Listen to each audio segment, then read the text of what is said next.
கர்த்தருடைய பரிசுமையுடைய அடிமை தேவன் இந்த ரெண்டாம் அது முதல் பரிசுனால இயேசு தொழுதுகள்ல தேவன் இறக்கம் பண்ண தேவன் அறிவித்து ஒரு வார்த்தை வாசித்து கடன் சொல்லுவோம். சங்கீதம் 116 13 வசனத்தை வாசிப்போம்.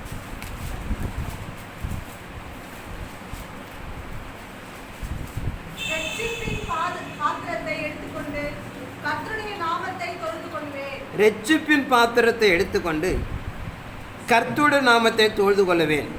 இந்த பக்தன் சொல்லுகிறான், ரட்சிப்பின் பாத்திரத்தை எடுத்துக்கொண்டு கர்த்தருடைய நாமத்தை தொழுது கொள்வேன். ரட்சிப்பு என்பது விடுதலை.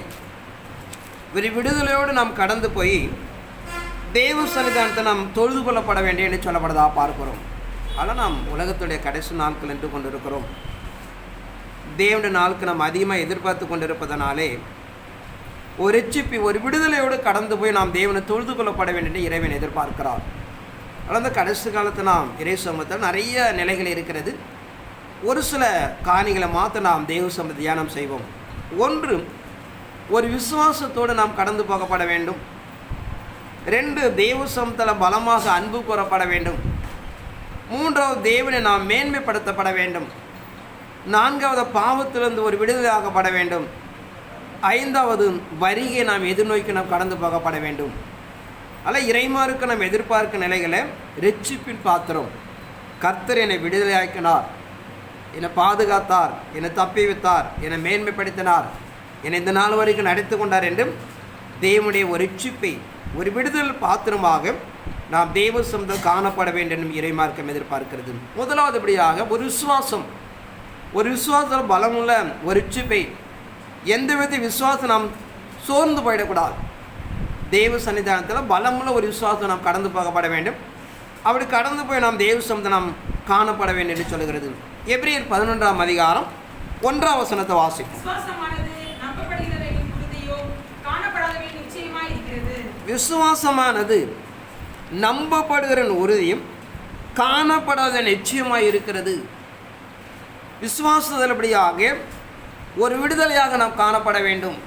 என்ன சூழ்நிலை, என்ன நிர்பந்தம், என்ன நிலைகள் வந்தாலும் விசுவாசத்தின்படியாக நாம் உறுதியாக காணப்பட வேண்டும். இந்த விசுவாச குறித்து தேவன் சொல்லுகிறான். எபிரேய பக்தன் சொல்லுகிற பிரகாரம் விசுவாசமானது நம்பப்படுகிற உறுதி. ஒரு காரியங்களுக்காக நாம் ஜெபிக்கிறோம். ஒரு பணம் தேவை, ஒரு வியாதிரை விடுதலை, ஒரு சாத்தனை ஜெயிக்க வேண்டிய விஷயத்தில் இறைமாருக்கு நம்ம நடைமுறைப்படுத்துகிற கடவுள் கொடுத்து தீர்வார், கொடுத்தாச்சு என்று சொல்லி நாம் ஜெபிக்கப்பட வேண்டும். நான் ஜெபிக்கப்பட கொடுப்பார் என்பதை விட நாம் ஜெபிக்கப்பட கண்டிப்பாக தேவன் என்ன பண்ணுவார், கொடுத்து தீர்வார். ஆனால் நம்பப்படுகிற உறுதி. ஒரு காரியத்தை நாம் ஜெபிக்கப்படும் போது நிச்சயமாக தேவன் என்ன பண்ணுவார், நம்ம கொடுத்து தீர்வார் என்ற ஒரு நம்பிக்கையோடு போகப்பட வேண்டும். காணப்படாதவை இருந்தாலும் அதை நாம் பார்க்கக்கூடாததாக இருந்தாலும் தேவனை நிச்சயமாக தருவார், தந்தார் என்று நாம் கடந்து போகும்போது நாம் தெய்வ சமூகத்தை ஒரு ஜெயத்தை அடைந்து கொள்ள முடியும் என்று சொல்லப்படுவதாக பார்க்கிறோம். ஆனால் நாம் தெய்வ சமூகத்துக்குள்ளாக நம்முடைய ஆவிக்கிற வாழ்க்கை ஒரு விசுவாசத்துக்குரிய வாழ்க்கை காணப்பட வேண்டும். அப்படி காணப்படும் தெய்வ சமூகத்தை நாம் அடைந்தாக முடியும் என்று சொல்லப்படுவதாக பார்க்கிறோம். யாக்கோபு புஸ்தகம் 1ஆம் அதிகாரம் 2லிருந்து வாசிப்போம். என் சகோதரரே, நீங்கள் பலவிதமான சோதனைகளில் அகப்படும் போது உங்கள் விசுவாசத்தின் பரீட்சையானது பொறுமையை உண்டாக்கும் என்று அறிந்து அதை மிகுந்த சந்தோஷமாக எண்ணுங்கள். நீங்கள் ஒன்றிலும் குறைவுள்ளவர்களாய் இராமல் பூரணராயும் நிறைவுள்ளவர்களாயும் இருக்கும்படி பொறுமையானது பூரண கிரியை செய்யப்படுவது. உங்களில் ஒருவன் ஞானத்தில் குறைவுள்ளவனாய் இருந்தால் யாவருக்கும் சம்பூரணமாய் கொடுக்கிறவரும் ஒருவரையும் கடந்து கொள்ளாதவருமாகிய தேவனிடத்தில் கேட்க கடவன், அப்பொழுது அவனுக்கு கொடுக்கப்படும். ஆனாலும் அவன் எவ்வளவாகிலும் சந்தேகப்படாமல் விசுவாசத்தோடே கேட்க கடவன். சந்தேகப்படுகிறவன் காற்றினால் அடிபட்டு அலைகிற கடலின் அலைக்கு ஒப்பாய் இருக்கிறான். நீங்கள் ஒன்றிலும் குறைவுள்ளவர்களாயிராமல் பூரண நிறைவுள்ளவராகவும் இருக்கும்படி பொறுமையானது பூர்ண கிரியை செய்ய கடவது. உங்கள் ஒரு ஞானத்தில் குறைவுள்ளனாயிருந்தால் யாவருக்கும் சம்பூர்ணமாக கொடுக்கிறவரும் ஒருவரு கணிந்து கொள்ளாருமாகிய தேவனிடத்தில் கேட்க கடவான். நம்முடைய வாழ்க்கையில் என்ன தேவை இருக்கிறதோ நாம் தேவனிடத்தில் கேட்கப்பட வேண்டும். அவர் சகலத்தையும் தன் கரத்தில் வைத்திருக்கிறார். ஆனால் இங்கே யாக்கோபு ஒரு சம்பவத்தை சொல்லுகிறார். நீங்கள் கேட்கப்படும் போது கொஞ்சமாவது சந்தேகப்படக்கூடாது. நீங்கள் சந்தேகப்படாமல் கேட்டால் அதை அடைந்து கொள்ளலாம். ஏன் அதை சொல்லுகிறான்னு பார்த்தீங்கன்னா, எல்லாமும் அவர் கைகளில் இருக்கிறது. அவரால் செய்யக்கூடாத காரியம் ஒன்றுமில்லை. ஒரு மனிதனிடத்து நீங்கள் உதவி கேட்டிங்கன்னா அவருடைய தகுதிக்கு அடிப்படை தான் ஒரு உதவி செய்ய முடியும். இப்போ நம்ம ஒரு 10 லட்சம் தேவைப்படுது, ஒரு சாதாரண அன்றாட வாழ்கிற வாழ்க்கையில் பிள்ளைகிட்ட போய் கேட்டால் வாங்க முடியாது. நிறைய ஐஸ்வர்யங்களோட போய் கேட்டால் கொடுப்பான். ஆனால் தேவன் அப்படி எல்லாமும் அவர் சம்பூர்ணமாக ஒரு கைகளில் இருக்கிறது. அவர் எல்லாம் செய்ய முடியும் என்பதனாலே, அப்படிப்பட்ட தேவனிடத்தில் கேட்பதனாலே நாம் தைரியமாக உறுதியாக நம்பிக்கையோடு கேட்கப்படும் போது அதை நாம் அடைந்து கொள்ளலாம் என்பதை நாம் அறிந்து கொள்ளப்பட வேண்டும். யாத்திராகம் 20ஆம் அதிகாரம் 1 வாசிப்போம்.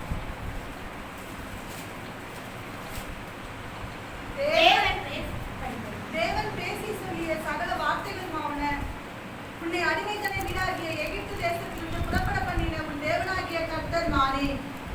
என்னையன்றி உனக்கு வேறே தேவர்கள் உண்டாயிருக்க வேண்டாம். மேலே வானத்திலும் கீழே பூமியிலும் பூமியின் கீழ் தண்ணீரிலும் உண்டாயிருக்கிறவைகளுக்கு ஒப்பான ஒரு சொரூபத்தையாகிலும் யாதொரு விக்கிரகத்தையாகிலும் நீ உனக்கு உண்டாக்க வேண்டாம். நீ அவைகளை நமஸ்கரிக்கவும் சேவிக்கவும் வேண்டாம். உன் தேவனாகிய கர்த்தராயிருக்கிற நான் எரிச்சலுள்ள தேவனாயிருந்து என்னை பகைக்கிறவர்களை குறித்து பிதாக்களுடைய அக்கிரமத்தை பிள்ளைகளிடத்தில் உன் அடிமைத்தனமாக வீடாக தேசத்தில் புறப்பட பண்ண உன் தேவனாகிய கர்த்தர் நானே. என்னென்று உனக்கு வேறு தேவர்கள் உண்டாயிருக்க வேண்டாம் என்று நாம் அவரே தேவன் என்று விசுவாசிக்கப்பட வேண்டும். எந்த சூழ்நிலையிலும் எவ்வளவு பள்ளங்கள் மேடுகள் கடந்து வந்தாலும் அவரே தேவன் என்றபடியாக நாம் விசுவாசிக்கப்பட வேண்டும். ஏன்னா நாம் நடைமுறையில் வேதத்தில் பார்ப்போம், சிலதை கேட்ட உடனே பெற்றுக்கொள்வார்கள், சிலது லேட்டாகும். இப்படி பலவிதமான சூழ்நிலை இருக்கும். அதை அடைந்து கொள்வதற்காக தேவன் செய்வது ஒரு பெரிய விஷயமே கிடையாது. நீ வேதாமத்தை நீங்கள் பார்த்தீங்கன்னா எருமை தெருக்கு தரிசி மூலியமாக சொல்லுகிறார்,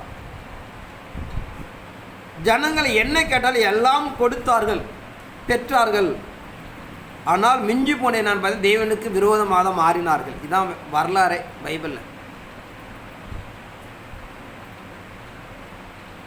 உலக நாடுகளில் 100 நாடுகள் கிறிஸ்துவ நாடுகள் இருக்கிறது. நாமெல்லாம் புறஜாதியர்கள், தேவன் யார் என்று நாம் அறியாத நிலையில் தோமா கடந்து வந்து நமக்கு சத்தியத்தை அறிவித்தார். உலக நாடுகளில் இருக்க 100 நாடுகளில் பரிசுத்த நீதி உண்மை சத்தியம் எடுத்துக்கொண்டீங்கன்னா நம்ம தான். நீ இங்கிலாந்து எடுத்துக்கொள்ளுங்க, அமெரிக்கா எடுத்துக்கொள்ளுங்க, எந்த ஒரு இஸ்ரேல் எடுத்துக்கொள்ளுங்க, தேவனுக்கெல்லாம் விரோதமாக தான் இருக்கிறார்கள். அங்கே ஒரு சில பக்திமான்கள் இருந்தாலும் சதவீதத்தில் எடுத்துக்கொண்டே ரொம்ப கம்மி. 100க்கு 5 பேரோட உண்மையுள்ளவர் என்று நாம் சொல்ல முடியாது. நாம் 100க்கு 90% உண்மையுள்ளவர்களாக இருப்பார்கள். ஆனால் எந்த ஒரு நிலைகளில் பெற்று அடைந்து நம்ம சூழ்நிலைகளை பார்த்தீங்கன்னா நம்ம நேர்த்தியாக தேவனை தேட முடியல, ஒரு சபை கட்ட முடியல, ஒரு 3 வேளை ஒரு ஆகாரம் கிடைக்கல, ஒரு நல்ல வீடு கிடையாது நமக்கெல்லாம். ஆனால் நாம் வந்து பக்திமான்களாக இருக்கிறோம், தேவனுக்கு அஞ்சுகிறோம், பயப்படுகிறோம். எல்லாம் பெற்றிருக்கிற உலக நாடுகளில் கிறிஸ்துவ நாடு பார்த்தீங்கன்னா ஒருவனுக்கு பயமே கிடையாது. சத்தியம் இது. நீ போய் எந்த நாடு வேணாலும் உலக நாடு சுற்றி பாருங்கள்.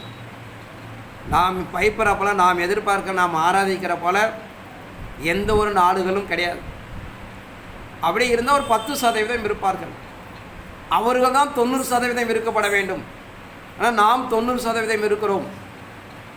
ஆனால் எந்த அளவுக்கு இறைசனிதானத்தை வளருகிறோங்களோ, பெருகுகிறோங்களோ, பூர்த்தி அடைகிறோங்களோ, நாம் தேவனை விட்டு விடுவோம். ஆனால் பற்றாக்குறைகளாக வாழ்மைன்னு கேட்காதீங்க. வேதத்துடைய அனுபவ ரீதியாக சொல்லுகிற விஷயங்கள். ஆனால் இறைமார்க்க இறைசனை தேவன் நாம் எப்படி நடத்த விரும்புகிறாரோ அப்படியே விட்டுடணும். அதே நாம் கடந்து போது நம்ம நல்ல ஒரு ஆரோக்கியமான வாழ்க்கை என்பதை நாம் அறிந்து கொள்ளப்பட வேண்டும். அடுத்தபடியாக விசுவாசத்தில் காத்து இருக்கப்பட வேண்டும். ஏசாயா 40ஆம் அதிகாரம் 31 வாசிப்போம்.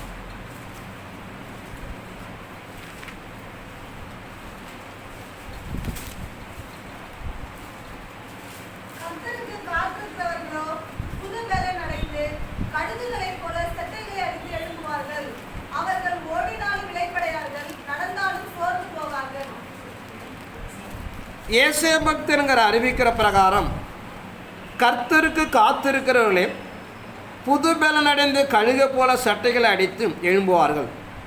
அவர் ஓடினாலும் இளைப்படையார்கள், நடந்தாலும் சோர்ந்து போவார் என்று ஒரு பட்டியலை சொல்லுகிறார். எந்த ஒருவன் தேவனுக்குள்ளாக காத்திருக்கிறானோ அவன் புது பலன் அடைகிறான். தேவனுடைய மகிழ்வினாலும் ஆவியினாலும் பலனடைந்து அவன் என்ன சூழ்நிலை அவன் சொல்லுகிறான், அவன் என்ன சூழ்நிலை வந்தாலும் ஓடினாலும் இடைப்படைய மாட்டார்கள், நடந்தாலும் சோர்ந்து போக மாட்டார்கள், அவனை ஜெயித்து விடுவார்கள். ஆனால் இறை சமூகம் என்பது தேவ சமூகம் நம்மை காத்திருக்க சொல்ல காரணமே நல்ல ஆலோசனை கிடைக்கும், பலன் கிடைக்கும், வழிகள் கிடைக்கும், எல்லாரும் தப்பித்துவதற்கு உதவி கிடைக்கும். அதன் அடிப்படைக்குள்ளாக நான் விசுவாசத்தின்படியாக தேவ சமூகத்தில் காத்திருக்கப்பட வேண்டும். எபிரேயர் 11ஆம் அதிகாரம் 33 35 வரைக்கும் வாசிப்போம். எபிரேயர் 11 33 35 வரைக்கும். விசுவாசத்தினாலே அவர்கள் ராஜ்யங்களை ஜெயித்தார்கள், நீதியை நடப்பித்தார்கள், வாக்குத்தத்தங்களை பெற்றார்கள், சிங்கங்களின் வாய்களை அடைத்தார்கள், அக்கினியின் உக்கிரத்தை அழித்தார்கள், கருத்துக்கு தப்பினார்கள், பலவீனத்தில் பலம் கொண்டார்கள், யுத்தத்தில் வல்லவர் ஆனார்கள், அந்நியருடைய சேனைகளை முறியடித்தார்கள், ஸ்திரீகள் சாபம் கொடுத்த தங்களுடையவர்களை உயிரோடு எழுந்திருக்க பெற்றார்கள், வேறு சிலர் மேன்மையான உயிர்த்தெழுதலை அடையும்படிக்கு விடுதலை பெற சம்மதியாமல் பாதிக்கப்பட்டார்கள். விசுவாசத்தினாலே அவர்கள் ராஜ்யங்களை ஜெயித்தார்கள், நீதியை நடப்பித்தார்கள், வாக்குத்தத்தங்களை பெற்றார்கள், சிங்கங்களின் வாய்களை அடைத்தார்கள், அக்கினி உக்கிரத்தை அவித்தார்கள், பட்டயக்கருக்கு தப்பினார்கள், பலவீனத்தில் பலம் கொண்டார்கள், யுத்தத்தில் வல்லவரானார்கள், அந்நியருடைய சேனையை முறியடித்தார்கள். விசுவாசம் என்பது அவ்வளவு பலம் உள்ளது. விசுவாச ரட்சிப்பை நாம் அடைந்து கொள்ளப்பட வேண்டும். எந்த நிலைகளை கடந்து போனாலும் தேவன் நம்மை காப்பாற்றி தீர்வார். என்னை விசுவாசத்தில் ஒரு முற்று பெற வேண்டும். விசுவாசத்தை ரட்சிப்பை அடைந்து நாம் தேவன் எப்படியாக நாம் தொழுது கொள்ளப்பட வேண்டும் என்று சொல்கிறார். தானியேல் 3ஆம் அதிகாரம் 1 வாசிப்போம். ராஜாவாகிய நேபுகாத்நேச்சார் 60 முழ உயரமும் 6 முழ அகலமுமான ஒரு பொற்சிலையை பண்ணுவித்து பாபிலோன் மாகாணத்தில் இருக்கிற தூரா என்னும் சமபூமியிலே நிறுத்தினான். பின்பு ராஜாவாகிய நேபுகாத்நேச்சார் தேசாதிபதிகளையும் அதிகாரிகளையும் தலைவரையும் நியாயாதிபதிகளையும் பொக்கிஷக்காரரையும் நீதி சாஸ்திரிகளையும் விசாரிப்புக்காரரையும் நாடுகளில் உள்ள உத்தியோகஸ்தர் யாவரையும் நேபுகாத்நேச்சார் ராஜா நிறுத்தின சிலையின் பிரதிஷ்டைக்கு வந்து சேரும்படி அழைத்தனுப்பினான். அப்பொழுது தேசாதிபதிகளும் அதிகாரிகளும் தலைவரும் நியாயாதிபதிகளும் பொக்கிஷக்காரரும் நீதி சாஸ்திரிகளும் விசாரிப்புக்காரரும் நாடுகளில் உத்தியோகஸ்தர் யாவரும் ராஜாவாகிய நேபுகாத்நேச்சார் நிறுத்தின சிலையின் பிரதிஷ்டைக்கு வந்து சேர்ந்து இங்க பார்க்கிறோம். நேபுகாத்நேச்சார் என்ற ஒரு ராஜா தம் தேசத்தில் ஒரு பொற்சிலையை உண்டாக்கி அவன் தேசத்தில் கட்டுப்பாடுகள் இருக்கிற எல்லா மனிதர்களும் அந்த சிலையை வணங்கப்பட வேண்டும் என்று அவன் கட்டளை கொடுக்கிறான். இஸ்ரவேலை சிறைப்பிடித்து கொண்டு போன 3 வாலிபர்கள் அங்கே இருக்கிறார்கள். யாத்திராயம் 20 வாசித்த பிரகாரம் மேலே வானத்திலே கீழே பூமியிலும் தண்ணீரும் தனக்கு ஒப்பான எந்த ஒரு சிலையும் தொழுது கொள்ளக்கூடாது. அதன் அடிப்படைகளாக இந்த 3 வாலிபர்களும் அந்த பொற்சிலையை வணங்குவதற்கு மறுக்கிறார்கள். 15 வாசிப்போம். இப்போதும் எக்காலம், நாகசுரம், கிண்ணரம், வீணை, சுரமண்டலம், தம்புரு முதலான சகலவித கீத வாத்தியங்களின் சத்தத்தையும் நீங்கள் கேட்கும்போது தாழ விழுந்து நான் பண்ணி வைத்த சிலையை பணிந்து கொள்ள ஆயத்தமாயிருந்தால் நல்லது. பணிந்து கொள்ளாதீர்களாகில் அந்நேரமே எரிகிற அக்கினி சூளையின் நடுவிலே போடப்படுவீர்கள். உங்களை என் கைக்கு தப்புவிக்க போகிற தேவன் யார் என்றான். சாத்ராக், மேசாக், ஆபேத்நேகோ என்பவர்கள் ராஜாவை நோக்கி, நேபுகாத்நேச்சாரே, இந்த காரியத்தை குறித்து உமக்கு உத்தரவு சொல்ல எங்களுக்கு அவசியம் இல்லை. நாங்கள் ஆராதிக்கிற எங்கள் தேவன் எங்களை தப்புவிக்க வல்லவராய் இருக்கிறார். அவர் எரிகிற அக்கினி சூளைக்கும் ராஜாவாகிய உம்முடைய கைக்கும் நீங்களாக்கி விடுவிப்பார். விடுவிக்காமல் போனாலும் நாங்கள் உம்முடைய தேவர்களுக்கு ஆராதனை செய்வதும் இல்லை, நீ நிறுத்தின பொற்சிலையை பணிந்து கொள்வதும் இல்லை. இந்த 3 வாலிபர்களும் ராஜாவுடைய கட்டளையை எதிர்த்து நிற்கிறார்கள்.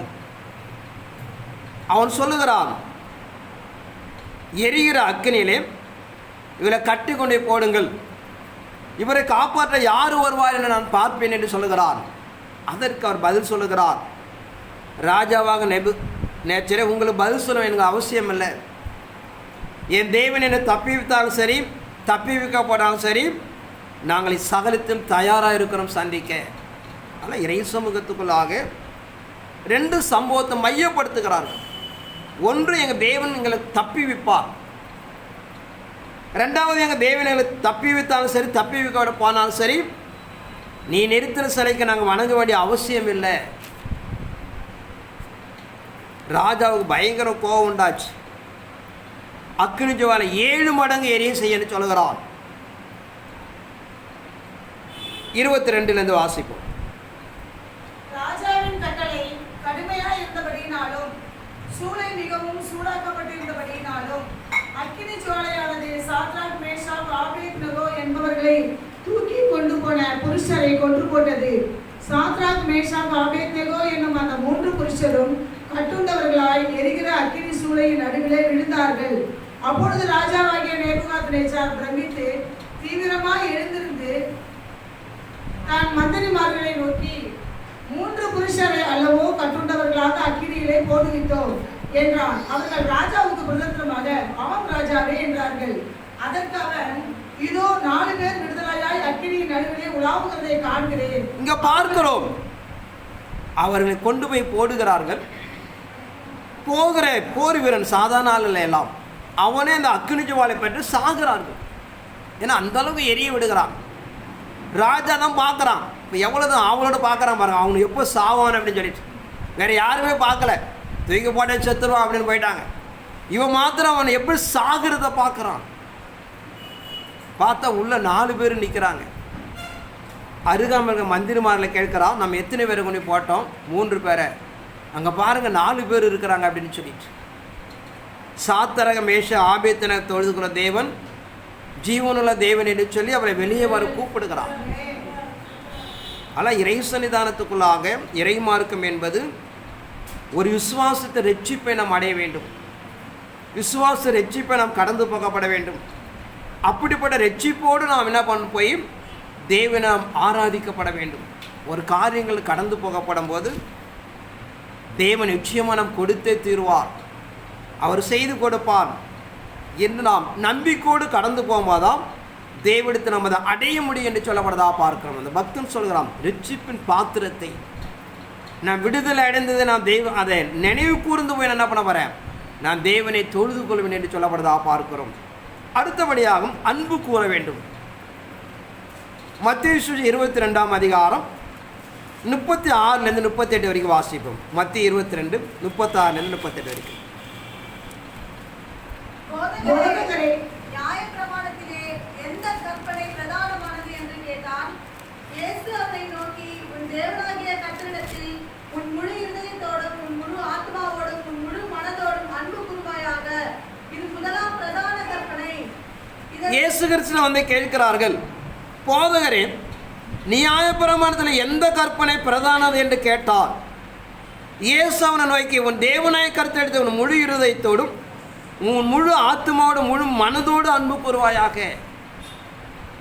10 கட்டளைகளை முதலாவது கொடுக்கிறார். அதில் இறை சன்னிதானத்தில் இயேசு கிறிஸ்து வந்து கேட்கிறார்கள், நியாயப்பிரமாணத்தில் எந்த கற்பனை ஆண்டவரே மிகவும் பலம் உள்ளது, வல்லமை உள்ளது என்று கேட்கிறார்கள். உன் தேவனாய் கர்த்தரிடத்தில் உன் முழு இருதயத்தோடும், உன் முழு ஆத்மாவோடும், உன் முழு மனதோடு அன்பு கூர்வாயாக. ஆனால் இறை சன்னிதானத்துக்கு கொஞ்சம் நஞ்சம் அல்ல, முழுமையாக அர்ப்பணித்து தேவனிடத்தில் அன்பு கூறப்படும் போது அதுவே பிரதான கற்பனை என்று பார்க்கிறோம். ஆனால் நாம் எதை செய்தாலும் தேவன் நாமங்கள் மகிமைப்பட முதன்மையாக செய்ய கற்றுக்கொள்ளப்பட வேண்டும்.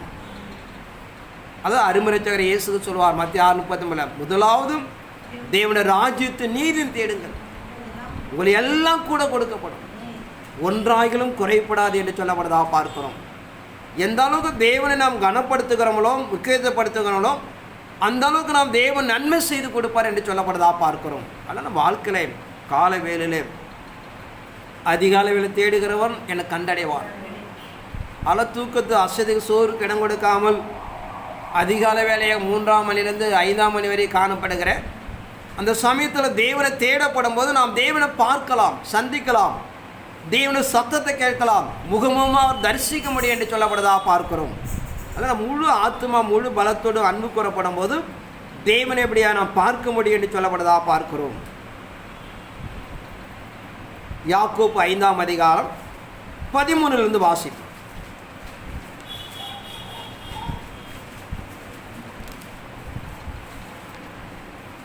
உங்களில் ஒருவன் துன்பப்பட்டால் ஜெபம் பண்ண கடவன். ஒருவன் மகிழ்ச்சியாய் இருந்தால் சங்கீதம் பாட கடவன். உங்களில் ஒருவன் வியாதிப்பட்டால் அவன் சபை மூப்பர்களை வரவழைப்பானாக. அவர்கள் கர்த்தருடைய நாமத்தினாலே அவனுக்கு எண்ணெய் பூசி அவனுக்காக ஜெபம் பண்ண கடவர்கள்.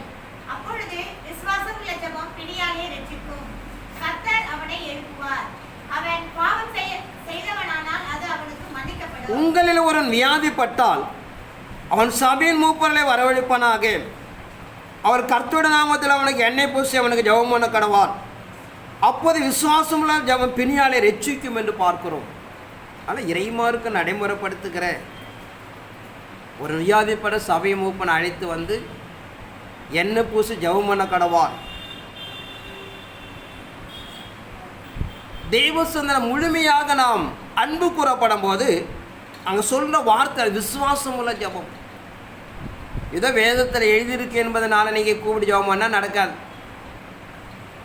வேதத்தின் வார்த்தையின் பிரகாரம் நான் நம்பிக்கை வைத்து நடைமுறைப்படுத்தும் போதுதான் வாழ்க்கையில் அதை நாம் நடைமுறைப்படுத்த முடியும். இல்லைன்னா நான் நடைமுறைப்படுத்த முடியாது என்பதை நாம் அறிந்து கொள்ளப்பட வேண்டும். கலாத்தியர் 6ஆம் அதிகாரம் 9-10 வாசிப்போம். நன்மை செய்கிறதில் சோர்ந்து போகாமல் இருப்போமாக. நாம் தளர்ந்து போகாதிருந்தால் ஏற்ற காலத்தில் இருப்போம்.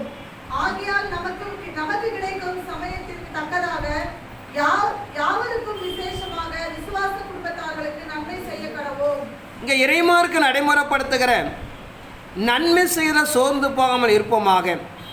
நாம் தளர்ந்து போகாது இருந்தால் ஏற்ற காலத்தில் அறுப்போம்.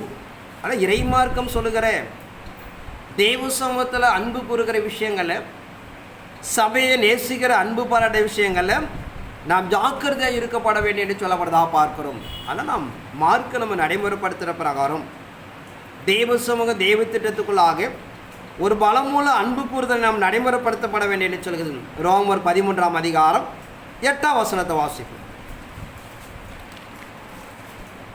ஒருவரிடத்தில் ஒருவர் அன்பு கூற கடவேனை அல்லாமல் மற்றொன்றையும் ஒருவனுக்கும் கடற்படாதீர்கள்.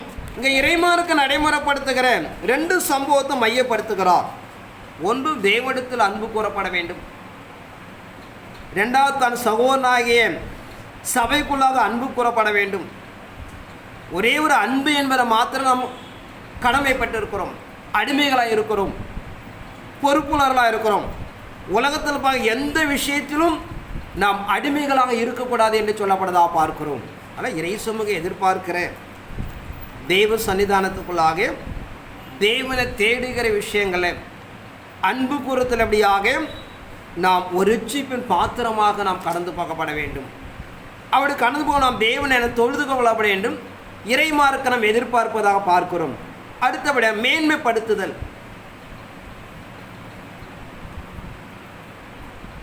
ரோமர் 14ஆம் அதிகாரம் 16-17 வாசிப்போம். உங்கள் நன்மை தூஷிக்கப்பட இடம் கொடாதீர்கள். தேவனுடைய ராஜ்யம் புசிப்பும் குடிப்பும் அல்ல, அது நீதியும் சமாதானமும் பரிசுத்த ஆவியினால் உண்டாகும் சந்தோஷமுமாய் இருக்கிறது. இவைகளிலே கிறிஸ்துவுக்கு ஊழியம் செய்கிறவன் தேவனுக்கு பிரியனும் மனுஷரால் அங்கீகரிக்கப்பட்டவனுமாய் இருக்கிறான். ஆனபடியால் சமாதானத்துக்கு அடுத்தவைகளை இங்கே இறைமார்க்க நடைமுறைப்படுத்துகிற தேவன் எப்படியாக மேன்மைப்படுத்தப்பட வேண்டும். உங்கள் நன்மை தூசிக்கப்பட இடம் கொடாதீர்கள். தேவனுடைய ராஜ்ய புசிப்பு குடிப்பும் அல்ல, அது அனைத்தும் சமாதானம் பரிசுத்த ஆவினர் உண்டாகும் சந்தோஷமாக இருக்கிறது. பொதுவாக நீங்கள் பார்த்தீங்கன்னா இறை வார்த்தைக்கு மனித வாழ்க்கை எப்பயுமே நேர் புறம்பானது. உங்கள் நன்மை தூசிக்கப்பட இடம் கொடாதீர்கள். ஒருத்தர் நன்மை செஞ்சால் நம்ம இயல்பாக என்ன நினைப்போம், எல்லாருக்கும் தெரியணும். அதை பொருள் என்ன நம்ம பேன்மையை நினச்சோம். அப்படி மார்க்கத்தில் அப்படி ஒரு வழியே கிடையாது, புரிஞ்சு கொள்ளணும். இறை சன்னிதானத்துக்குள்ளாக மார்க்கத்துக்குள்ளாக இதான் உலகத்துக்கும் தேவ சமூகத்துக்குள்ள விஷயங்கள். உலக பாருங்க பார்த்தா நிறைய செஞ்சுங்கன்னா அவங்கள மேன்மையை பேசிக்கொள்வாங்க. இந்த மார்க்கத்தில் அப்படி பேச மாட்டாங்க. மார்க்கத்தில் எவ்வளோ தாழ்மையும் உத்தமமும் நீதி இருக்கிறதோ அதை தான் புகழ்வார்கள். நம்ம ஏதோ ஒரு விலையுயர்ந்த வஸ்திரம் போட்டு வருதுனால நம்ம யாரும் பெருமையாக பேச மாட்டாங்க. இதை பீத்திக்குதுன்னு சொல்லுவாங்க, அழகாக ஒரே வார்த்தை சொல்லி போயிடுவாங்க. உண்மை எளிமையாக சாந்தமாக கடந்து வந்ததுன்னா உங்களை புகழ்வார்கள். கிறிஸ்துவில் எப்படி வளர்கிறாங்க பாருங்க அடிமாங்க. இதை புரிஞ்சு கொள்ளணும். உலகத்தில் போட்டு போனால் உங்களை பெரிய பணக்கார ஐஸ்வர்யம் நினைப்பான், அது அங்கே செல்லும். மார்க்கு நிச்சயமே செல்லாது. மார்க் என்பது தாழ்மை, பொறுமை, எளிமை தான் உங்களை 4 பேர் புகழ்ந்து பேசுவாங்க. அவர் கிறிஸ்துவில் எப்படி வளர்கிறாங்க அப்படின்னு சொல்லி. நம்ம விலையுயர்ந்த வசனம் தரித்தவன நிச்சயமாக நான் தூஷிக்கப்படுவோம். நம்ம போய் நான் பெருமையாக பேசுவோம் நம்ம நல்லா அப்படிலாம் நினைக்கவே மாட்டேன். இதான் மார்க்கத்துக்கு உலகத்தில் ஒரு வித்தியாசம். எந்த அளவுக்கு மார்க்கத்துக்குள்ளாக தாழ்மையும் உத்தமத்து நீதியை பின்பற்றீர்களோ நிச்சயமாகவே 4 பேர் உங்களுக்கு புகழ்ந்து பேசுவாங்க. நான் உலகத்துக்கு மார்க்கத்துக்கு புரிந்து கொள்ளப்பட வேண்டும். ஒரு டைம் ஒரு ஏவோ பார்க்க போகிறோம், ஒரு ஸ்கூல் பிரச்சனை. நாங்கள் 4 பேர் பாஸ், எல்லாம் டை கோட்டில் போகிறோம். நான் மதியமே ஒட்டின்னு போகிறேன். அங்கே போய் இருக்குது ஒரே சேர் தான் இருக்குது. அவர் பார்த்து டை கட்டிருக்க போது அவங்கள உட்கார சொல்கிறாரு. பாஸுங்க வந்து என்ன மேன்மைப்படுத்துகிறாங்க. பாஸ் நீங்கள் உட்காருங்க. அந்த பார்வையில் நீங்கள் பார்த்தீங்கன்னா இப்போ அவங்கள தான் அதிகாரிகளை உட்கார, பாஸ் வந்து என்ன உட்கார சொல்கிறாங்க. நான் தான் உட்காந்தான்னு வச்சுங்க. அது அப்புறம் ஏன்னா அங்கே நான் தான் சீனியர், ஆனால் நான் தான் ஒயிட் அண்ட் ஒயிட்டில் இருக்கிறேன். எதுக்கு சொல்ல, உலகப்பார் என்பது ஒரு மாண்மை, மார்க்கம் என்பது வேறு விஷயங்கள். ஆனால் மார்க்கம் என்பது இறை சமூக எதிர்பார்க்க வேண்டுமாக எளிமை, சாந்தம், நீதி, உண்மை, உத்தமம் தான் மார்க்கத்துக்கு தகுதியானது. அதாங்க உங்கள் நன்மை தூசிக்கப்படாமல் இடம் கொடாதீர்கள். நன்மை செய்வோம். மேன்மைக்காக நீங்கள் செஞ்சீங்கன்னா நிச்சயமாக என்ன பண்ணுவோம், அது நன்மையே அப்படி மாறிடும். நிறைய நான் சொல்லுவோம், நன்மை செய்து நம்ம சிக்கிக்கொள்வோம். இப்போ வீட்டில் ஒரு பழம் துணிமணி இருக்குன்னு வச்சுக்கொள்ளுங்களாம். நம்ம என்ன தியாகத்தை ஏற்பட பார்த்தீங்கன்னா சரி வீணா போதையாவது கொடுப்போமே அப்படின்னு வருவோம். நம்ம ஈக்குவலாக அல்லது கொஞ்சம் பொருளாதாரம் இருக்க நீங்கள் போய் கொடுத்தீங்கன்னா என்ன ஆகிடும், சண்டை தான் வரும். உண்மையே ஏழை இல்லாத கொடுத்தா அதை பொண்ணாக வாங்கிக்குவாங்க. இப்போ நன்மை தான் நாம் செய்ய போகிறோம். வீணாக போகிறத யாரோ பிள்ளைங்களுக்கு கொடுப்போம். அது எங்கே கொடுக்கணுங்கிற முறையில் போய் சிக்கிக்கொள்வோம். அதாங்க சொல்கிறார், உங்கள் நன்மை தூசிக்கப்பட இடம் கொடாதிருங்கள். ஒன்று நான் பெருமிக்காமல் செஞ்சிடக்கூடாது. அதான் பாத்திரம் வரைஞ்சி பிச்சை போட்டுன்னு சொல்லுவாங்க. நாம் செய்கிற ஒரு நன்மை ஒருவருக்கு தேனை போல மதுரம் போல எடுத்துக்கொள்வார்கள். அதுவே நன்மை பார்த்து நம்ம எதிரியாகவும் மாறிடும். இப்போ அந்த நன்மை என்பது இடம் பொறுத்து அமைகிறது. அதாங்க ரோமர் சபை சொல்லுகிறார், உன் நன்மை தூசிக்கப்பட இடம் கொடாதிருங்கள். தேவனுடைய ராஜ்ய புசிப்பும் குடிப்பும் அல்லது நிறைய கொண்டு போகிறார் பவுல் அந்த இடத்துல. ஆனால் இறை சமூகத்துக்குள்ளாக எந்த ஒரு காரியங்களும் செய்தாலும் அது தெய்வ சமூகத்தில் மேன்மை அடைய வேண்டும். தெய்வ சமூகத்தை கடந்து போயதை பாதுகாத்து கொள்ளப்பட வேண்டும் என்று சொல்லப்படுதா பார்க்கிறோம். அதே ரோமர் 14:7-8 வாசிப்போம். நம்மில் ஒருவனும் தனக்கென்று பிழைக்கிறதும் இல்லை, ஒருவனும் தனக்கென்று மறிக்கிறதும் இல்லை. நாம் பிழைத்தாலும் கர்த்தருக்கென்று பிழைக்கிறோம், நாம் மறித்தாலும் கர்த்தருக்கென்று மறிக்கிறோம். ஆகையால் பிழைத்தாலும் மறித்தாலும் நாம் கர்த்தருடையவர்களாய் இருக்கிறோம். நம்மில் ஒருவனும் தனக்கென்று பிழைக்கிறதும் இல்லை, ஒருவனும் தனக்கென்று மறிக்கிறதும் இல்லை. நாம் பிழைத்தாலும் கர்த்தருக்கென்று பிழைத்திருக்கிறோம், நாம் மறித்தாலும் கர்த்தருக்கென்று மறிக்கிறோம். ஆகையால் பிழைத்தாலும் மறித்தாலும் நாம் கர்த்தருடையவர்களாக இருக்கப்பட வேண்டும். ஆனால் நாம் தாழ்வானாலும் சரி உயர்வானாலும் சரி எந்த ஒரு காரியங்களும் தேவனுக்கென்று நாம் மேன்மைப்படுத்தப்பட வேண்டும், தேவனுக்கு நாம் அர்ப்பணிக்கப்பட வேண்டும் என்று சொல்லப்படதா பார்க்கிறோம். அதான் ஒரு ரட்சிப்பின் பாத்திரம்.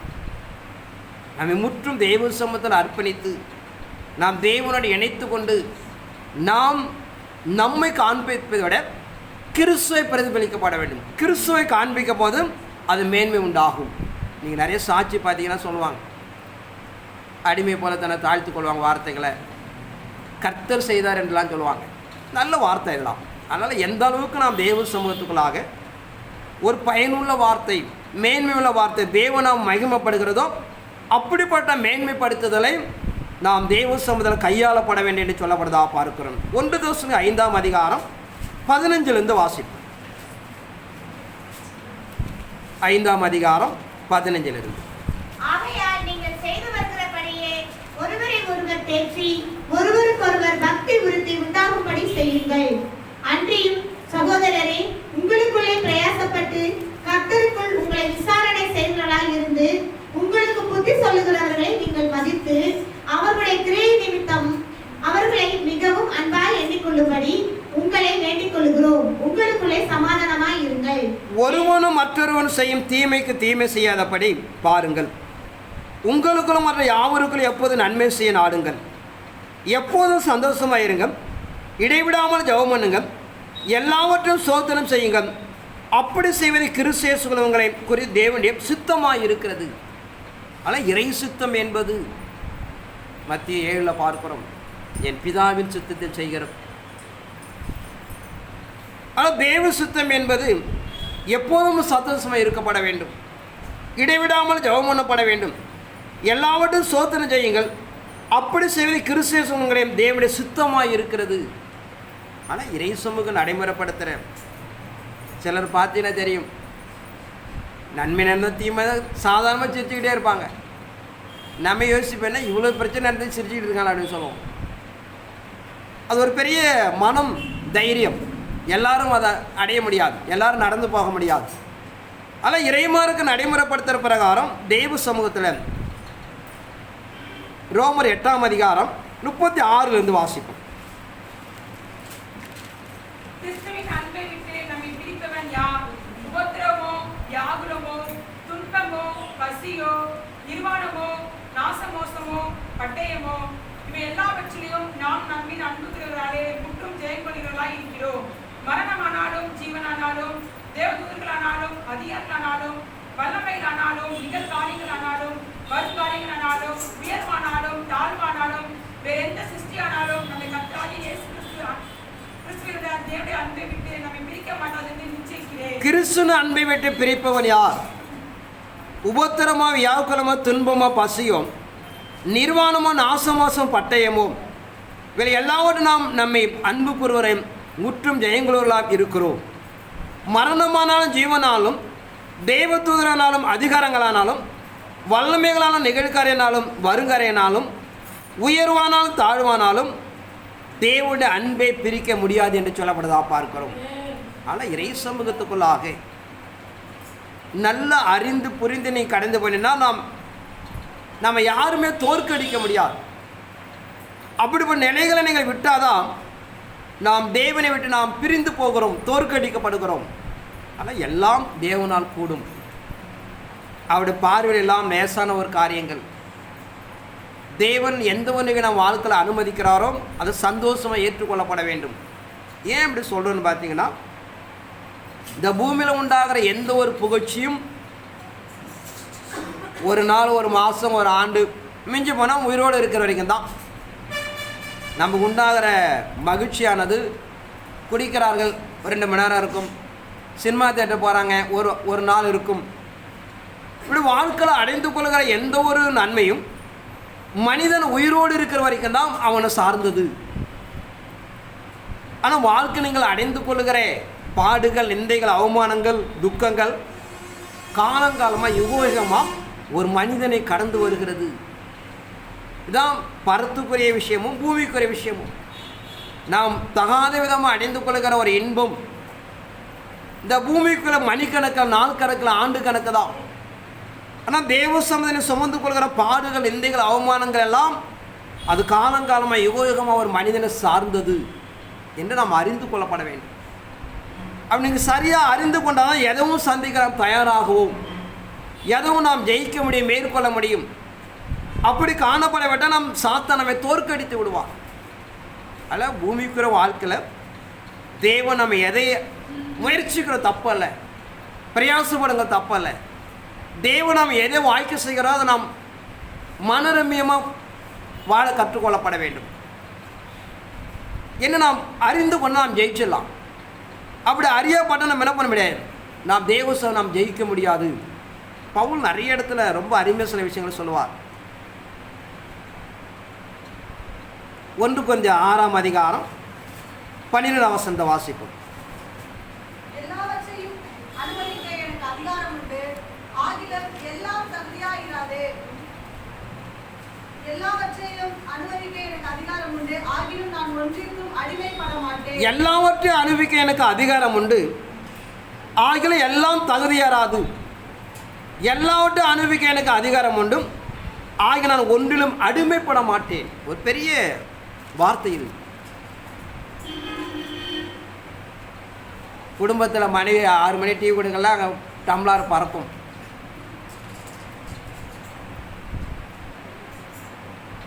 சரியாக மணிக்கு சாப்பாடு கொடுக்கலன்னா ஒரு பெரிய ரகலை நடக்கும். பவுல் அங்கே சொல்லுகிறான், இந்த பூமியில் இருக்கிற எல்லாத்தையும் அனுபவித்து எனக்கு உரிமை உண்டு, ஆனால் எல்லாமே எனக்கு தகுதியாக இராது என்று சொல்லிட்டார். ஒன்று அப்படியே நான் ஒன்றை அனுபவிக்க விரும்பினா அடிமையாக இருக்க மாட்டேன். எங்கள் வாழ்க்கைலாம் அப்படி தான். ஒரு நாள் 20 டீ குடிப்பேன், ஒரு வாரத்தை டீ குடிக்காமல் இருப்பேன். எதுவுமே வாழ்க்கையில் அடிமையானதே என் வாழ்க்கையில் கிடையாது. ஒன்றுமே சாப்பிடுவோம், சாப்பிடாமல் இருப்போம், பசிக்காது. சரீரத்தை அப்படி நாம் நிலைப்படுத்திக் கொள்ளப்பட வேண்டும். இந்த சரீரம் என்பது நமக்குரியது. நாம் சொல்லுறதை கேட்கும், மீறிலாம் ஒன்றும் நடக்காது. சாத்தானெல்லாம் சில தீமைகளை உருவாக்குவான். ஆனால் எல்லா நிகழ்வும் நீங்கள் பார்த்தீங்கன்னா பவுல் சொல்லுகிற எல்லாமே எனக்கு அனுபவிக்க உரிமை இருக்கிறது, ஆனால் நான் எதுக்கும் அடிமையாக மாட்டேன் என்று சொல்கிறார். ஆனால் இறை சமூகத்துக்குள்ளாக வாழ்க்கை நாம் நிலைப்படுத்திக் கொள்ளப்பட வேண்டும். ஏன்னா சரீரம் அப்படி தான், நாம் எதற்கு எப்படி நடைமுறைப்படுதோ அப்படி தான் சரீரம் நிலைப்படும். ஜப வாழ்க்கையாக இருக்கலாம், வேத வாசிக்கிற வாழ்க்கையாக இருக்கலாம், என்ன ஒரு நிகழ்வு இருந்தாலும் நீங்களாம் பார்த்தீங்கன்னா இப்போ நாமளாம் டான் 3 மணிக்கெலாம் எழுந்திருவோம், யாரையும் எழுப்பில் விட மாட்டோம். எந்த அளவுக்கு சரீரத்தை நீங்கள் பக்குவப்படுத்திக் கொள்கிறீங்களோ அப்படியே சரீரம் பழகும். சிலது 9 மணி ஆயிடுச்சுன்னா வயிறு அப்படியே எரியும் சாப்பாடு. இப்போ நாமளாம் 11 மணி ஆனாலும் நம்ம பசிக்காது. இதில் என்ன நம்ம அறிந்து கொள்ளணும்னு சொன்னால் நம்ம அந்த அளவுக்கு சரீரத்தை பக்குவப்படுத்திக் கொள்ளப்பட வேண்டும். அதை தான் பவுல் சொல்லுகிறார். ரொம்ப நல்ல மனிதன், ஒரு பெரிய ஐஸ்வர்யவான், கோடிக்கணக்கான சொத்து உள்ளவன். கிறிஸ்துவ தன் எல்லாத்தையும் அர்ப்பணித்தான். ஏதோ வாழ்க்கை மாத்திரமில்ல, சரீரம் எல்லாம் அல்ல. இறைசம் வந்து கொஞ்சம் ஒரு கிரைகளை நம்ம புதிதாக கடந்து போகும்போது கஷ்டமாக இருக்கும். பழகிட்டிங்கன்னா எல்லாம் ஈஸியாகிடும், மாறிடும். ஒரு காரியத்தை புதுமைப்படுத்தும் போது கொஞ்சம் கடினமாக இருக்கும், பழகிட்டிங்கன்னா எல்லாம் ஈஸியாக இருக்கும். ஆனால் இறை மார்க்கத்துக்குள்ளாக தெய்வ சமூகத்துக்குள்ளாக பழக வேண்டும். எல்லா நிலையிலும் தெய்வ சமூகத்தை நாம் மேன்மை அடைய வேண்டும். மேன்மையை ரட்சிப்பை நாம் கொண்டு போகப்பட வேண்டும். அடுத்தபடியாக பாவத்திலிருந்து விடுதலையாக்கப்பட வேண்டும். அப்படி விடுதலையாக்கப்பட்ட ஒரு ரட்சிப்பின் பாத்திரமாக கடந்து போய் நாம் தெய்வசம் தன்னை காண்பிக்கப்பட வேண்டும். 2 கொரிந்தியர் 5ஆம் அதிகாரம் 17-18 வாசிப்போம். இப்படி இருக்க ஒருவன் கிறிஸ்துவுக்குள் இருந்தால் புது சிருஷ்டியாய் இருக்கிறான். பழையவைகள் ஒழிந்து போயின, எல்லாம் புதிதாயின. இவையெல்லாம் தேவனாலே உண்டாயிருக்கிறது. அவர் கிறிஸ்துவை கொண்டு நம்மை நம்மோடு ஒப்புரவாக்கி ஊழியத்தை எங்களுக்கு ஒப்புக் கொடுத்தார். இப்படி இருக்கவன் கிறிஸ்துக்குள்ளாய் இருந்தால் புதிய சிருஷ்டியாக இருக்கிறான். பழையெல்லாம் ஒழிந்து போயின, இவையெல்லாம் தேவனால் உண்டாயிருக்கிறது. அவர் இயேசு கிறிஸ்துவை கொண்டு தம்மோடு ஒப்புராக ஊழியத்தை வைத்திருக்கிறார். புரிந்து கொள்ள நம்மளால் கூடாது, முடியாது. உங்களுக்கு கொஞ்சம் அர்ப்பணிக்காமல் தேவன் நடைமுறைப்படுத்துகிறாதான் முக்கியம். ஒரு பழகி இருக்கிறோன்னு பார்த்தீங்கன்னா ஏதோ என் முயற்சினால் உண்டானதெல்லாம் கிடையாது. தேவனுடைய ஈவு தான். நம்ம அந்த நிலைகளுக்கு விரும்புகிறோம், தேவன் நடைமுறைப்படுத்துகிறார், அவ்வளோதான். நம்முடைய முயற்சி கொஞ்சம் எதிர்பார்க்கிறார் இறை சமூகம். தேவன் எல்லாத்தையும் நடைமுறைப்படுத்துகிறார். ஆனால் இறை சமூகம் நாம் எதிர்பார்க்கிறவனமாக புதிய சிருஷ்டியாக மாற வேண்டும். நம்முடைய அவைங்களை ஒவ்வொரு உறுப்புகளும் மாற வேண்டும். இதில் பிரதான் நிகழ்வு நீங்கள் அறிந்து கொள்ளப்பட வேண்டும். நான் வாஞ்சித்து அதுக்கு முயற்சிக்கும் போது கடவுள் அதை நடைமுறைப்படுத்துகிறார் என்பதான் உண்மையான ஒரு நிகழ்வு. ஏன்னா இந்த பயங்கரமான உலகம் நான் வாழ்ந்து கொண்டு இருக்கிறது. நொடிக்கு நொடி வினாடிக்கூட பாவங்கள் பெருகி கொண்டு இருக்கிறது. எந்த இடத்துல எந்த சம்பவம் நடக்கணும் நாம் அறிய முடியாத உலகத்தில் ஓடிக்கொண்டு இருக்கிறோம். நம்முடைய ஆவிக்கிற வாழ்க்கைக்கும் பரிசுத்த வாழ்க்கைக்கும் எல்லாம் சரீர வாழ்க்கைக்கும் ஒரு கேரண்டியே கிடையாது, உத்தரவாதமே கிடையாது. அப்படிப்பட்ட வாழ்க்கையில் நாம் தேவனுடைய அனுகிரகத்தை அவர் நிலைப்படுத்துகிறார் என்று சொல்கிறது. அதான் நாம் இறைசன பலமுறை சொல்கிற விஷயங்கள். தேவனுடைய சத்தியத்தை நீதியை நிலைப்படுத்திக் கொள்ளும் போது உங்களை சுற்றி ஒரு பாதுகாப்பை உருவாக்கி விடுவார். நீங்கள் சத்தியத்தை நிலைநிறுத்திக் கொள்ளப்படவிட்டால் அதை நாம் அடைய முடியாது. இந்த பலமுறை சொல்லியிருக்கிறோம்.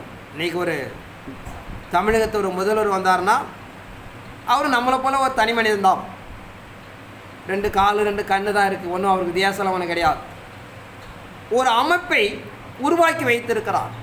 மக்களால் தேர்ந்தெடுக்கப்பட்ட மக்கள் ஆளுக்கூடிய ஒரு தகுதி அடைஞ்சிட்டார். அவர் வந்தானா தனியாலாம் வர முடியாது. இப்போ நாம் போனால் நம்முடைய தகுதி அடிப்படை நம்ம கடந்து போகிறோம். ஒரு விஷயத்தை உருவாக்கப்படும் போது அது நம்ம மனித குலத்தில் உருவாக்கப்படுகிறது. ஆனால் தேவனுடைய பாதுகாப்பு என்பது வேதம் வணிந்திருக்கிறப்ப சொல்லுகிறப்ப நீங்கள் உருவாக்கி கொண்டீங்கன்னா அதற்கேற்ற ஒரு பாதுகாப்பு உங்களை சார்ந்தும் நடைமுறைப்படுத்தும். அப்படி ஒரு நிலைகளை நீங்கள் கொண்டு போகப்படவிட்டால் நாம் அனாதையாக தான் இருக்கணும், ஒரு வழி கிடையாது. ஆனால் புரிந்து கொள்ளப்பட வேண்டும். இந்த நாட்டை ஆளக்கூடிய ஒரு தனி மனிதன் தான். அவனுக்கு இவ்வளோ பாதுகாப்பு உண்டா காரணம் அவன் சட்டத்திட்டமிட தன்னை உருவாக்கி கொள்கிறான். நாம் சட்டத்திட்டமெல்லாம் கடந்து போகாமல் நம்முடைய வாழ்வாதாரத்தை நாம் உருவாக்கி கொண்டிருக்கிறோம். ஒவ்வொரு மனிதனுடைய அடிப்படைக்குள்ளாக அவன் வாழ்வாதாரம் அமைகிறது. ஆனால் வேதத்தை அறிந்து ஆராய்ந்து தான் அர்ப்பணித்து நீங்கள் உருவாக்கி கொள்ளப்படும் போதும் அதற்கேற்ற பாதுகாப்பு, கிருபை, சமாதான, மீட்பு எல்லாம் உங்களுக்கு நடைமுறைப்படுத்தப்படும். ஆனால் தேவனுடைய பக்கம் ஒன்றுமே கிடையாது. எனக்கு தெரிஞ்ச ஒரு சகோதரி 2ஆம் தரம் திருமணம் ஆகிறது. அவருக்கு ஒரு கேன்சர் வியாதி, 3 பெண் பிள்ளைகள். 2 பெண் பிள்ளைகள் முதல்ல திருமணமான பிள்ளைகள். இந்த அம்மாவுக்கு ஒரு பிள்ளைகள். 3 பெண் பிள்ளைகள். வீடு கூட கிடையாது, சொந்த வீடு கூட கிடையாது, வாடகை தான் வாழ்ந்துட்டு இருக்கிறாங்க. அவங்க கணவர் நிலை இப்படி இருக்கிறது. இன்னொரு இடத்துல போய் ஒரு கல்யாணம் பண்ணிக்க மாட்டான். வாழ்வாதாரம் 3 பெண் பிள்ளைகள். அவங்க போய் கடவுள்கிட்ட பொருத்தனை பண்ணுறாங்க. என் கணவனை காப்பாற்றினால் உனக்கு உத்தமமாக வாழ்வேன். என் கணவனை காப்பாற்றப்படவிட்டால் நான் வேசித்தனம் பண்ணி தான் என் பிள்ளைங்களை வளர்க்க முடியும். இதுதான் அவங்களோட வாழ்க்கையை போய் சொல்கிறாங்க. என் கணவன் எப்படியே காப்பாற்றி கொடுத்தானே, நான் உண்மையாக இருந்து குடும்பம் நடத்துகிறேன். கணவன் இறந்து விடுகிறார். வாழ்க்கை குறித்து நான் பார்க்க வேண்டாம். காலங்கள் கடந்து போகிறது. கிறிஸ்துவ குடும்பம் தான். அவங்களுக்கு ஒரு பலமுள்ள ஒரு வியாதி. மரண போராட்டத்தில் போராடி கொண்டு இருக்கிறார்கள். தமிழகத்தில் எவ்வளோ பெரிய மருத்துவமனை இருக்கோ எல்லாத்தையும் போய் கொண்டு இருக்கிறாங்க. ஒரு சபை பாய்க்கலாமல் சபைக்கும் போயிட்டுருக்கிறாங்க. எனக்கு கொஞ்சம் அறிமுகமாகிறார்கள். ஒரு நாள் போய் அவங்க எல்லா சபையும் போவாங்க, நம்ம வரமாட்டாங்க. நான் போய் ஒரு நாள் ஜெபம் பண்ணிகிட்ருக்கிறேன். கடவுள் வந்தார். இந்த அம்மா சாக போகுது. பிழைச்சு கொள்ளணும்னா சபைக்கு வர சொல்லு, பாவரிக்க பண்ண சொல்லு, நான் உயிர் கொடுப்பேன். இல்லைன்னா அவளுடைய சாவுக்கு நான் காரணம் இல்லைன்னு போய் சொல்லிட்டு வந்துடு. அவளை தேடுற 3 மாதம் கண்டுபிடிக்க முடியல. இடையில மாட்டிக்கிட்டான் ஒரு நாள். அம்மா இது போல் 2 மாதம் முன்னாடி ஜெபம் பண்ணேன். கடவுள் இப்படி சொன்னார், சபையில் வந்து ஐக்கியமாகி பாவரிக்கை பண்ணுங்கள், உங்களை காப்பாற்றி கொடுப்பேன்னு சொல்லிட்டாரு. இல்லைன்னா நீங்கள் செத்து போயிடுங்க, உங்கள் சாவுக்கு காரணம் நான் இல்லைன்னு கடவுள் சொல்ல சொன்னார். சொல்லிட்டு போயிட்டோம். ஒரு மாதம் கழிச்சு மீண்டும் வந்தார்கள், சபைக்குள்ளே ஐக்கியமானார்கள். 3 பெண் பிள்ளைங்க அருமையாக திரும்ப ஒருவோட கடன் வாங்காமல் பண்ணி கொடுத்தாங்க. இன்றைக்கி நாங்கள் போய் அவங்கள்ட்ட கடன் கேட்டுருக்குறோம். சத்தியம், உண்மை, பொய்யல்ல. இறைவன் என்ன வாக்கு கொடுக்குறாரோ அப்படியே நிறைவேற்றி கொடுப்பார். அவரோட கையின் பிரயாசத்தை ஆசீர்வதித்தார். 3 பிள்ளை அழகாக திருமணம் பண்ணி கொடுத்தார்கள். ஆனால் இறைமார்க்கம் என்பது நாம் எந்த அளவுக்கு நீதியை நடைமுறைப்படுத்திக் கொள்கிறோமோ அதன் அடிப்படைக்குள்ள கர்த்தர் நம்மை பாதுகாத்துக் கொள்வார். ஒரு இமைப்பொழுதோடு மாற மாட்டார். அதனால் நாம் தெய்வ சமூகத்தில் பின்பற்றி கடந்து போய் நம்ம நடைமுறைப்படுத்திக் கொள்ளும் போது அப்படியே நிறைவேற்றி கொடுப்பார். ஆனால் இறை சமூகம் என்பது நாம் எல்லா நிலைகளும் முடியாக தேவனை மேன்மைப்படுத்த நாம் கற்றுக்கொள்ளப்பட வேண்டும். அவர் மேன்மைப்படுத்தின ஒரு எச்சிப்போடு நாம் கடந்து போகப்பட வேண்டும். நீங்கள் தேவனை மேன்மைப்படுத்தும் போது அவர் உங்களை மேன்மைப்படுத்துவார். இதுதான் சத்தியமே. நீங்கள் கொடுத்தீங்கன்னா கொடுக்கப்படும். நீங்கள் எந்த அளவில் அளக்கிறோ அந்த அளவு அளக்கப்படும், அவ்வளோதான். ஆனால் தேவனை சார்ந்து நாம் செய்கிற ஒவ்வொரு புள்ளியும் அது 100 மடங்கு நாம் திருப்பி கொடுக்கிறார் என்று சொல்லப்படுதா பார்க்கிறோம். கலாத்தியர் 2ஆம் அதிகாரம் 20ஆம் வசனத்தை வாசிப்போம்.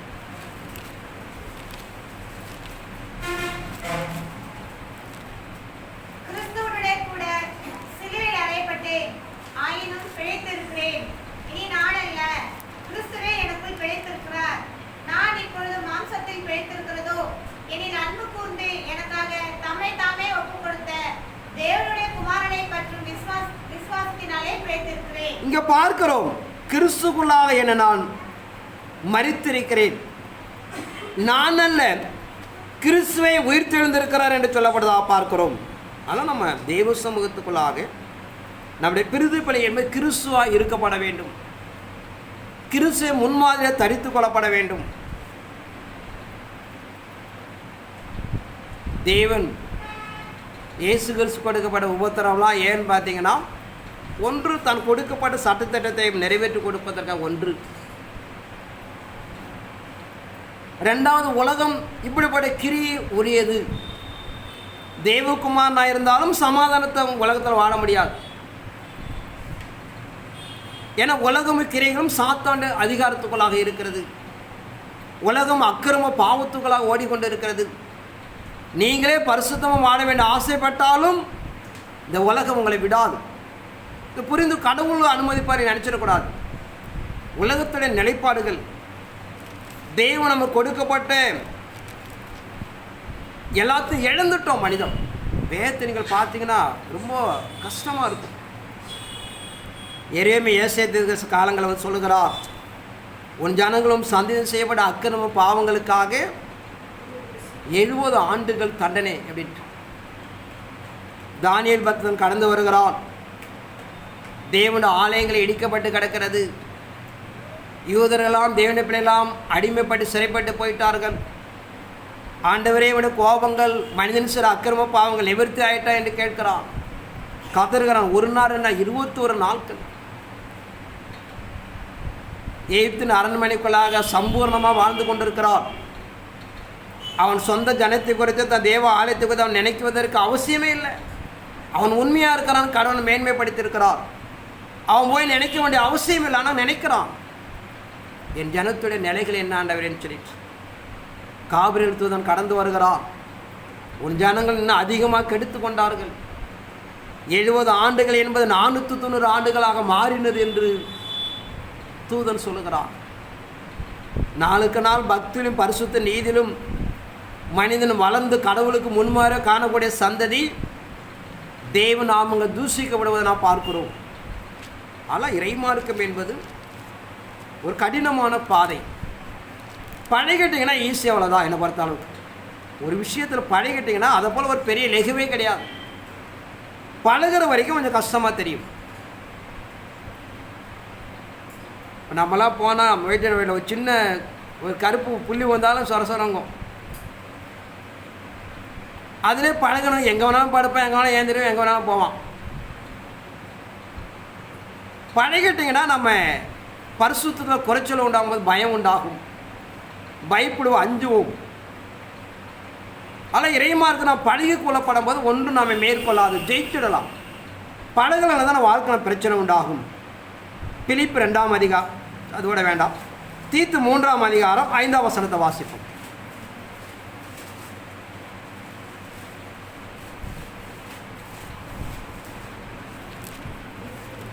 3:5. நாம் செய்த நீதியின் கிரியைகளின் நிமித்தம் அவர் நம்மை ரட்சியாமல் தமது இரக்கத்தின்படியே மறுஜென்மம் முழுக்கினாலும் பரிசுத்த ஆவியினுடைய புல்லாக்குதலினாலும் நம்மை ரட்சித்தார். நாம் செய்த நீதியின் கிரியை நிமித்தம் நம்மை ரட்சியாமல் அவருடைய இரக்கத்தினுடைய மறுஜென்மம் முழுக்கின பரிசுத்தனுடைய புதிதாக்குதலினாலும் நம்மை ரட்சித்தார். அதனால் பாவத்திலிருந்து மீட்பு என்பது ஜென்ம பாவம், கரும பாவம் கடந்து வருகிறது. 3ஆம் 4ஆம் தலைமுறை வரைக்கும் பாவங்கள் விசாரிக்கப்படுகிறது. நாம் நன்மை தீமை அறியத்தக்க ஆற்றலை பெற்று நாம் பாவம் செய்கிறோம். இப்படிப்பட்ட ரட்சிப்பை இயேசு கிறிஸ்துவின் இரத்தத்தினாலும் பரிசுத்தமுடைய புதிதாக்குதலினாலுமே நாம் மாற முடியும். அதனால் நாம் அறிந்து கொள்ளப்பட வேண்டும். 3ஆம் 4ஆம் தலைமுறை செய்கிற பாவங்கள் தேவனுடைய இயேசு கிறிஸ்து நாமத்தினாலே ஞானஸ்நானம் பெற்று ஒரு பாவ மன்னிப்பு அடைகிறோம். 2ஆவதாக பரிசுத்தமுடைய புதிதாக்குதல், ஆவியனுடைய ஆளுகை, ஆவியோட வாசம் பண்ணதுனாலே நான் பாவத்தை நாம் ஜெயிக்க முடியும் என்று சொல்கிறது. ஆனால் நாம் புரிந்து கொள்ளப்பட வேண்டும். எவ்வளோ போராடுகிறோம், முயற்சிக்கிறோம், நடைமுறைப்படுத்துகிறோம். சில காரியம் விடுதலை ஆகவே முடியல. ஜென்ம பாவம் கர்ம பாவத்தை ஈஸியாக நீங்கள் ஒரே ஒரு நாளில் முடிச்சுட்டு வந்தாலும் ஒன்றும் பிரச்சனை கிடையாது. போய் தண்ணியில் ஒரு நிமிஷம் மொழி பாவத்தை மன்னிப்பை பெற்றலாம். ஆனால் வாழ்வாதார வாழ்க்கையில், நடைமுறை வாழ்க்கையில் புதிதாக்கப்பட வேண்டும். அது ஆவியானுடைய கிரியைகளினால, ஆவியோட ஆளுகையினால தான் மாற்ற முடியும் என்று சொல்கிறது.